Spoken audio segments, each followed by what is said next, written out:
Recién veíamos en el video a Sofía. Sofía había estado como decía el video, en un país de Asia Central. Tuve la posibilidad de tenerla de paciente y me había contado mucho de estas historias. Y nosotros, cuando ella estaba allá, mandamos un videíto que habíamos hecho con el club. No sé si quién se acuerda, pero fue justamente para que lo vean los chicos de ese club, ¿sí?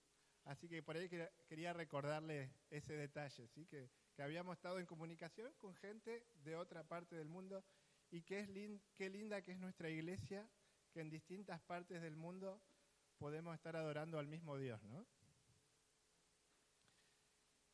Esta semana, mientras preparaba el tema, le agradecí a Dios porque la verdad que es una gran bendición el hecho de tener la posibilidad de predicar, porque uno es el que crece espiritualmente también, ¿sí? Y el tema que quiero compartirles esta mañana va en primer lugar para mí y espero que pueda servir a cada uno de ustedes, ¿sí? El título del tema que vamos a estar viendo hoy es La familia que honra a Dios, ¿sí? Los invito a abrir la Biblia en Proverbios 3, versículo 9, ¿sí? Proverbios capítulo 3, versículo 9.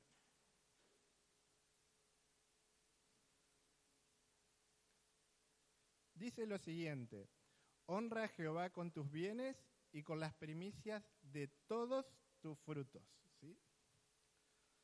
El propósito de este sermón o de esta meditación es reflexionar sobre la forma en la que podemos honrar a nuestro Dios, ¿sí? Y una pregunta introductoria sería: ¿cómo podemos usar nuestros recursos para honrar a Dios? Hay una ilustración en la Biblia, un relato impresionante relacionado con honrar a Dios. No sé si se acuerdan quiénes eran Ofni y Fines. Eran sacerdotes, eran los hijos de Elí. Ellos no respetaban los rituales, el altar, las ofrendas, ni su consagración personal como sacerdotes, pues se contaminaron con mujeres en el tabernáculo y pese a eso su padre no lo reprendió. Entonces Dios los rechazó para que ya no fuesen sacerdotes y declaró: porque yo honraré a los que me honran. Y eso está en 1 Samuel 2:30. Honrar a Dios lo abarca todo, involucra todo lo que tenemos y somos. Todo es de Dios, nuestro cuerpo y nuestras vidas han sido consagradas a Él y debemos honrarlo en lo que tenemos y somos. No hacerlo puede ser fatal. Debemos reflexionar sobre si estamos deshonrando a Dios en algo y tratar de corregirlo por su gracia. Consideremos 3 maneras en que la familia y todos nosotros honramos a Dios. Hay diferentes maneras de honrar a Dios, ¿sí? La primera de ellas es poner a Dios en primer lugar. Las primicias son el fruto de nuestro trabajo, ¿sí? Lo primero, lo que cosechamos. Y eso, la Biblia dice muchas veces que Dios es lo primero. En el Sermón del Monte, poner a Dios en primer lugar es confiar que todo lo que necesitamos será añadido. Les cuento lo que me pasa a mí generalmente. Mi idea siempre es tratar de sacar el diezmo en primer lugar, ¿sí? Hay veces que no puedo, pero cuando puedo, todas las veces que yo logro hacerlo, siento que Dios bendice de otra manera mis finanzas ese mes, ¿sí? Es como que de una manera más organizada Dios permite que lleguemos mejor a fin de mes, ¿sí? Honrar a Jehová con las primicias de todos tus frutos. Es decir, primero. Él es lo primero. Las primicias son de Él. ¿Por qué? Porque Él es nuestro creador. Él es el dueño de todas las cosas y es nuestro Salvador por medio de Jesús. Es por eso que Él debe tener la prioridad de todas las cosas. Él es el único Dios verdadero. Otra razón de priorizar a Dios es la enseñanza de Jesús del primer gran mandamiento. Y los invito a leer Mateo 22, 36 al 39, y voy a pedir un voluntario que lo pueda leer, ¿sí? Mateo 22, 36 al 39. ¿Johnny?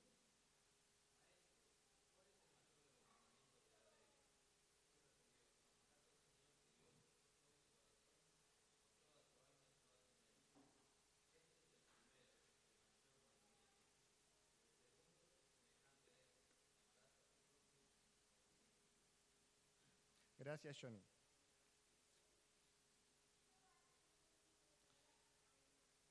Entonces, el primer mandamiento es: amarás al Señor tu Dios con todo tu corazón y con toda tu alma y con toda tu mente. Hay un orden de importancia entre el amor a Dios y el amor al prójimo, indicado el primer como el gran mandamiento que señala a Dios como merecedor de todo nuestro amor. Por lo tanto, el amor a Dios es el primer y gran mandamiento y el amor al prójimo es el segundo. Entonces, el prójimo está en segundo lugar y Dios en el primero. Por eso Jesús enseñó a buscar primero el reino de Dios. Y eso lo encontramos en Mateo 6:33, que la mayoría lo sabemos de memoria, y dice: buscad primeramente el reino de Dios y su justicia, y todas las demás cosas vendrán por añadidura, ¿sí? Honrar a Dios trae bendiciones. Voy a leer una cita que se encuentra en Testimonios para la Iglesia, tomo 6, página 107. Dice: cuando coloquéis al Señor en primer lugar y determinéis que su casa no estará más en deshonra por causa de las deudas, Dios os bendecirá. El Señor ha apartado una porción de nuestros bienes, que son los diezmos y ofrendas, para su obra. Esta obra debe proclamar su nombre, su mensaje y su salvación a todos los pueblos. Por lo tanto, todos nuestros bienes, talentos, tiempos y nosotros mismos deben ser consagrados a su obra, porque Dios tiene el primer lugar. Veamos más. El segundo punto sería el cuidado de la familia. La finca, las riquezas, los bienes. En los tiempos bíblicos, la finca pertenecía a la familia. Dios dio las propiedades a las tribus, clanes y familias. El patriarca representaba a la familia y debía proteger y suplir las necesidades para la seguridad de todos. Por lo tanto, después de haber apartado la parte de Dios, honrar a Dios con nuestros bienes también es usar los recursos que recibimos de Dios para proteger nuestro hogar. Honramos a Dios cuidando de la familia, porque son los prójimos más cercanos por lazos de sangre, por cercanía física y por afecto. Los invito a leer 1 Timoteo 5:8 y voy a pedir también a alguien que lo pueda leer. 1 Timoteo 5:8.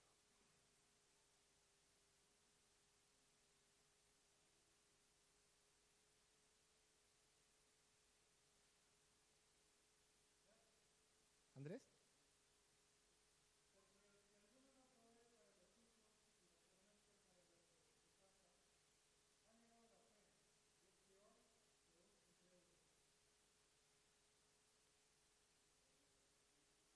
Para los judíos, hablar de un incrédulo o un gentil era lo peor que podía existir. Y acá dice que el que no cuida de su familia es peor que ellos, ¿sí? Para ver el énfasis que le da este versículo. Este es el secreto del éxito en la familia. Dios es el primero y luego el prójimo. El prójimo es el que necesita ayuda, pero en la parábola del prójimo, el que ayudó es el que ayudó. En la ley del prójimo de la Biblia, el prójimo es el individuo que puede ayudar y de hecho ayuda a quienes lo necesitan. El prójimo es el ayudador, el redentor, el sostenedor, que en la parábola del buen samaritano es descrito como el que muestra misericordia, porque está movido por la compasión. Así el prójimo actúa por amor y la misión de ayudar es primero, con la familia, con amor, porque los que no lo hacen son peor que los incrédulos.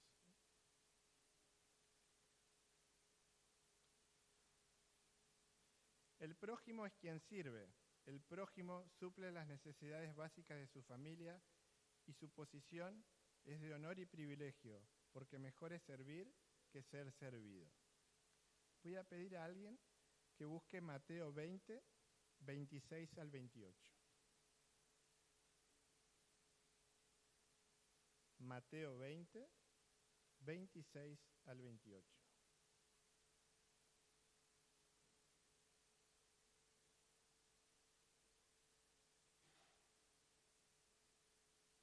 ¿Noli?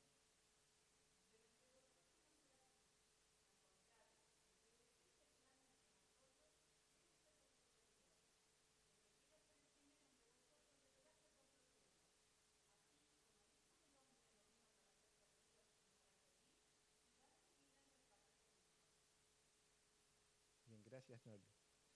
Entonces, ¿cuál es el requisito? Ser servidor de los demás, ¿sí? La familia que pone a Dios en primer lugar y en la que sus miembros se aman, ya es una familia exitosa porque glorifica a Dios.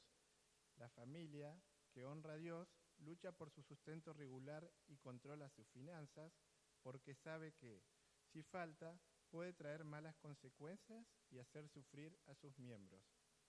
Por lo tanto, el buen mayordomo, ya sea padre, madre o hijos en la familia, trabaja, mejora, planifica, organiza, tiene un presupuesto y ahorra y es diligente, porque es consciente de sus responsabilidades como siervo de Dios, ciudadano, profesional y miembro de la familia. Al ahorrar, el buen mayordomo elimina los gastos superfluos, compra lo necesario, cancela o renegocia todas las deudas, ahorra para imprevistos como la hormiga, y también sabe que el dinero es sagrado y debería rendirle cuentas a Dios de la fidelidad de la parte del Señor. Según la Biblia, todo mayordomo fiel de la casa es trabajador y se prepara para el futuro, como las hormigas. Y eso lo podemos ver, por ejemplo, en Proverbios 6:6, que habla de la hormiga. Otro ejemplo es la mujer virtuosa, que habla Proverbios 31. Y en Proverbios 31, al hablar de la mujer virtuosa, da muchísimas cualidades. Esta mujer virtuosa es un modelo de mayordomía, es diligente, productiva, confiable, previsora, organizada y ahorrativa. Sirve como modelo de excelencia en la verdadera mayordomía de quienes sirven a Dios en la familia. Finalmente, en el cuidado de los pobres, quiero pedir a alguien que pueda leer Proverbios 29:7. Proverbios 29:7.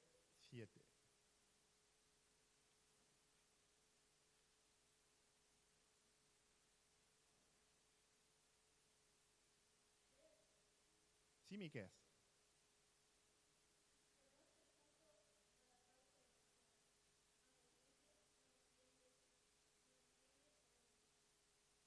Gracias, Miqueas. En tercer lugar, la forma de adorar a Dios en la familia es cuidar de los pobres y de los que sufren, porque el servicio a los pobres es un mandato divino y parte de la religión pura e inmaculada.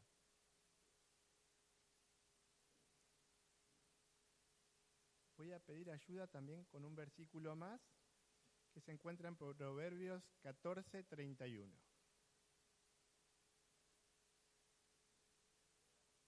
Sí, Nelly.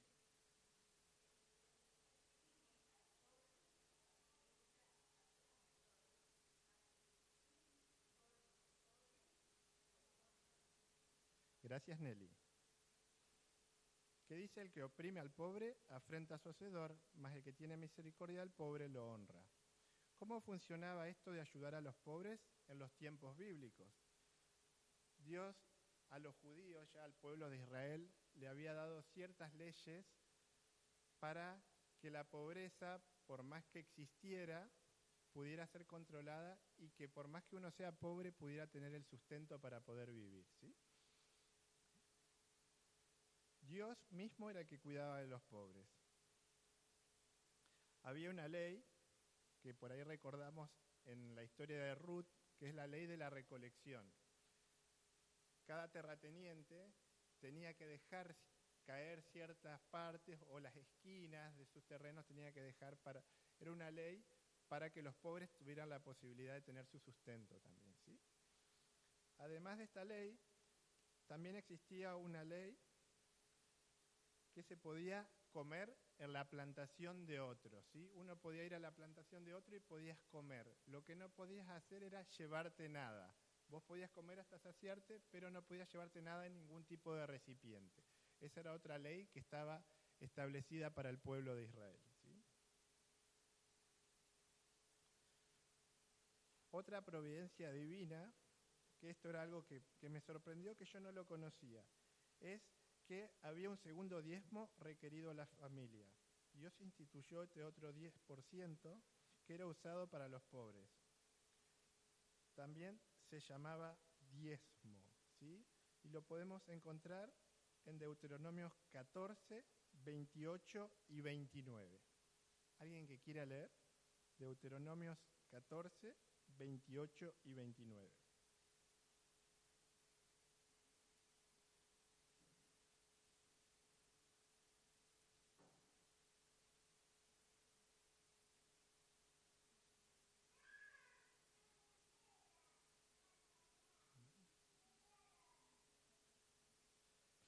(14, 28 y 29). ¿Querés leer, Jano? 28 y 29.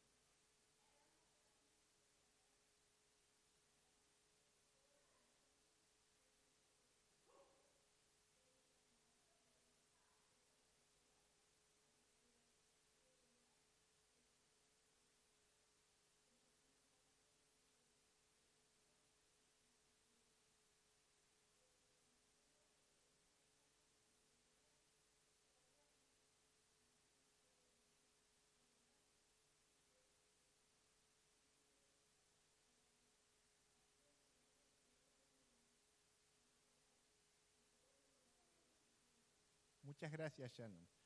Los judíos tenían un ciclo de 7 años, ¿sí? Que tenían que respetar y volvían otra vez a esos 7 años. Ellos plantaban, al tercer año tenían que dar un diezmo de esos cultivos, al sexto año volvían a dar un diezmo y al séptimo año existía el año sabático, en el que la tierra no se labraba, pero todo lo que la tierra producía era para consumo de los pobres, ¿sí? Este segundo diezmo era otro diezmo que se usaba para la devoción y caridad familiar. Era diferente del mencionado en Malaquías, que era llevado todo al templo para la manutención de los levitas.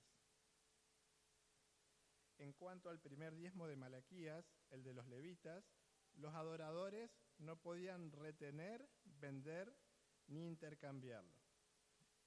Hoy, si hablamos de diezmo, nos imaginamos un diezmo de efectivo, de plata, ¿sí?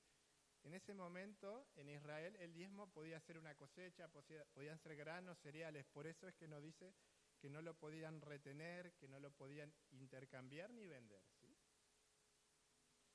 Todo ese diezmo iba todo a la casa del tesoro. Pero el segundo diezmo era para la devoción y la caridad.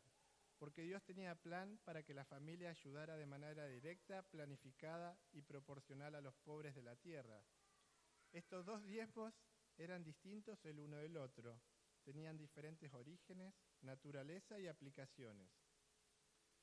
Otras medidas eran el año sabático, que mencionamos recién, y el jubileo, que eran oportunidades de recuperación para los pobres y los endeudados en la familia. En el año del jubileo, que lo habíamos visto en la lección de escuelas sabáticas estas semanas anteriores, ocurría cada 50 años y ocurrían tres cosas, ¿sí? en ese año número 50. ¿Sí? Por un lado, los esclavos eran liberados, si así lo deseaban, las deudas eran perdonadas y las tierras eran devueltas a sus propietarios originales como habían sido distribuidos con Josué en Canaán. ¿Sí? Esas tierras habían sido distribuidas por familias, por tribus, y cada 50 años volvía a ser de la familia original. ¿Sí? Leo una cita que se encuentra en el Ministerio de la Bondad, la página 350. Como usted ve, no solo es nuestra obra predicar, sino que cuando veamos a seres humanos que sufren en el mundo, hemos de ayudarles en sus necesidades temporales. Así seremos instrumentos en las manos de Dios. ¿Qué podemos hacer hoy? Dar prioridad a los pobres y a los que sufren en la familia, luego a los más cercanos y conocidos y finalmente a las organizaciones de caridad. Este también es un deber de la familia.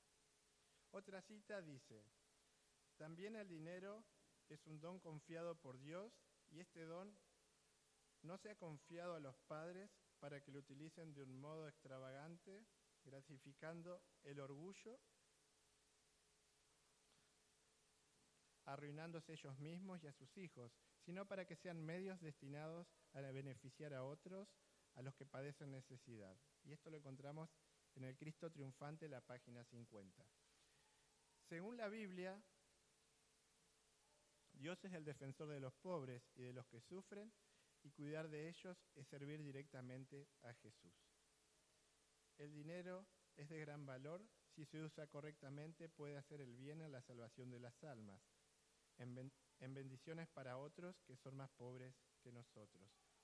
Los pobres y los sufrientes son quienes necesitan ayuda para alcanzar la independencia o superar una fase difícil de la vida. Por lo tanto, prefiera acciones que lleven alivio y siempre que sea posible, que el individuo sea independiente en su asistencialismo regular. Lo que dice acá es que debemos ayudar, pero tenemos que tratar de que las personas obtengan de alguna manera su propio sustento también, ¿sí? Que no se acostumbren a esa ayuda, ¿sí?